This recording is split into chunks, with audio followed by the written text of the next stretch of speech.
నమస్తే, welcome to SR news. నేను Sangeetha. Bollywood star couple Abhishek Bachchan, Aishwarya Rai విడాకులు తీసుకుంటున్నట్టుగా గత కొద్ది రోజులుగా బాలీవుడ్ మీడియాలో కథనాలు వెలువడుతున్న సంగతి అందరికీ తెలిసిందే. ఈ వార్తలకు బలం చేకూర్చేలా బచ్చన్ ఫ్యామిలీ వ్యవహరించడంతో అందరూ ఇది నిజమే అని నిర్ధారణకు వచ్చేశారు.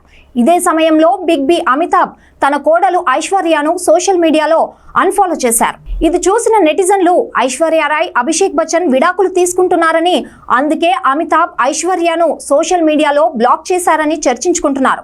తాము కలిసే ఉన్నామని, విడాకులు తీసుకోవడం లేదని ఐశ్వర్య రాయ్ క్లారిటీ ఇస్తూ ఫ్యామిలీ ఫోటోలు షేర్ చేసినప్పటికీ ఈ పుకార్లు మాత్రం ఆగడం లేదు. విడాకుల వార్తలపై అభిషేక్ బచ్చన్ స్పందించారు.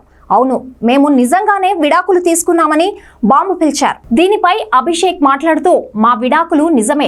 ఈ విషయం చెప్పినందుకు మీకు ధన్యవాదాలు. మరి ఆ తర్వాత మేము చేసుకోబోయే పెళ్లి గురించి కూడా మీరే చెప్పండి అంటూ కాస్త ఘాటుగానే రియాక్ట్ అయ్యారు. ఐశ్వర్యకు నాకు జీవితంలో ఎలా ముందుకు వెళ్ళాలి, ఎలా బతకాలి అనేది పూర్తిగా తెలుసు. ఎవరో మూడో వ్యక్తి మా జీవితంలోకి వచ్చి మాట్లాడాల్సిన అవసరం లేదంటూ అభిషేక్ తెలిపారు. నాకు ఐశ్వర్యపై ఎంత ప్రేమ ఉందో ఆమెకు తెలుసు. ఆమెకు నాపై ఎంత ప్రేమ ఉందో నాకు తెలుసు. మా ప్రేమ గురించి మీకు తెలియజేయాల్సిన అవసరం లేదని ఆయన చెప్పుకొచ్చారు. మీడియా వాళ్ళు చెప్పేదాని మీదనే నా లైఫ్ నడవాలి అంటే నడవదు. నా పర్సనల్ లైఫ్ నాకుంటుంది. మీడియాలో వచ్చిన రూమర్స్ ని నేను పట్టించుకోను. అందుకే విడాకుల రూమర్స్ పై ప్రతిసారి స్పందించలేదంటూ తన విడాకుల వార్తలను ఖండించారు అభిషేక్ బచ్చన్. ఐశ్వర్య రాయ్, అభిషేక్ బచ్చన్ జంట 2007లో ప్రేమ వివాహం చేసుకున్నారు. వీరికి ఆరాధ్య అనే పాప ఉంది.